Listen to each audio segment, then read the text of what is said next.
I'm Douglas Welch. Welcome to A Gardener's Notebook. Today I'm going to tackle a project I should have done months ago, but just didn't get around to it. We're in our rainy season here in Los Angeles, although it's not a really good rainy season this year, and we haven't needed this particular system for a while. But as we approach the heat of summer, well, it's time to get back to work. What I'm going to do is I'm going to repair a portion of my drip irrigation system for one of my rose beds. It suffered from being exposed to the sun. As you know, many plastics break down when they're exposed to ultraviolet rays, and this is no exception. So I'll show you a few pictures of what's happened and exactly how we're going to repair it. Now what you see here is the tail end of one of my drip irrigation systems for my rose bed, and if you look right here, you'll notice very clearly where the tubing has totally broken down. What happened was my wife turned this on about midway through or at the end of last summer, and it just erupted in a shower of water.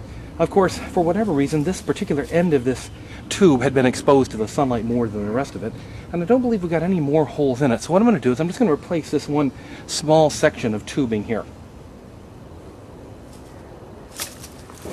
And it's been a long time since I installed this tubing here in the garden, and I actually hadn't realized it. Right here, about where the break takes place, is another type of coupler that I used, probably that came from the previous owners of this house over 10 years ago. This is a more advanced coupler than the ones I purchased.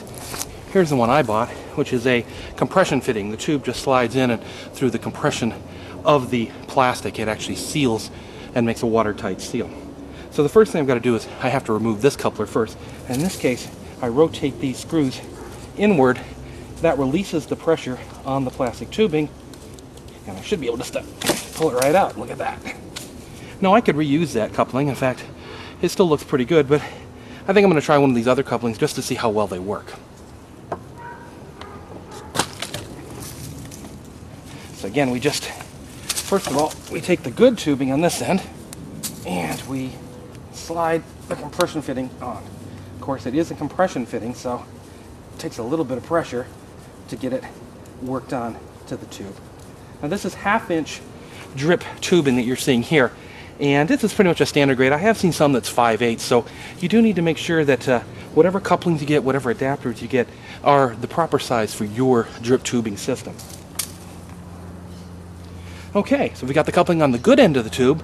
Now I'm going to go cut some new 1/2-inch tubing to replace our little loop here at the end. Now what you'll notice in the section of tubing that I cut off, of course, is on the end of it, it has an end cap. And I'm actually going to salvage this end cap as well, merely by unscrewing it and removing it from this, and we'll use this to cap the end of the new section as well. Now also, along the length of this particular section tubing, we have our drip emitters. And in this case, I have 1, 2, 3 emitters. What I'm going to do is I'm going to salvage those as well. As far as I remember, everything was working well here on this particular system, so there's no sense to have to go out and purchase new ones of these. All we do is once we replace this section of pipe, we punch a new hole for the emitter, we plug that back in, and merely lay it back into the bed where it was before. So here I am with my new section of 1/2-inch dripped tubing. I've got the compression fitting, which I'll show you kind of close there. You'll see there's a little ring here, which again, this goes inside the tube and the ring compresses down to make the seal. Okay, so what's the basic what we're going to do is we're going to merely fit it back on the end of this tube, get it all firmly placed on that end so that there's no water leaks, and then of course it comes with a little cap with a nice little washer in there, and we'll take that and cap the end of the line. This allows the pressure to build up to a specific degree to allow all the emitters to work. And so here's a new section of tubing again, and of course we have to fit it into the coupler, so we merely just compression fit that into our new coupler from the other end. And there we go. Now we can go ahead and replace our emitters. Okay, this little gizmo here is a hole maker. Basically, they probably have a fancy name for it, but it allows you to punch the holes in the 1/2-inch tube to allow you to insert the drip system emitters like this. You have a little pointy end on one and then a little tube end on the other.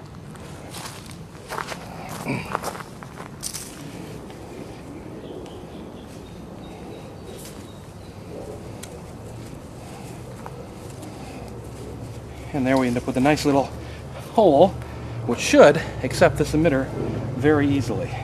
Now it does take a little bit of work to get the kind of barbed end of the emitter through that top layer of the tubing. But once you do, it actually self-seals around it and ends up creating a watertight seal, just like the compression fitting we used earlier. There we go. Emitter number 1 is replaced. We have 2 more to do. Now, so as you might be able to tell from the look of my hair, when I turned on the water for this system, of course, I found another rupture and of course got showered with a lot of water. But I found it, I capped it off in exactly the same way. That's why I bought 2 couplers when I went to my local garden store, and was able to simply take 2 ends of the pipe, take out the section that was ruptured, and put it back together. So thanks for joining me for this episode of A Gardener's Notebook. If you'd like more information, visit our website, welchwright.com/AGN. That's WELCHWRITE.com/AGN. Send in your gardening questions and comments. I'd love to hear from you. You can send them to agn@welchwright.com. Until next time, I'm Douglas Welch. Keep digging.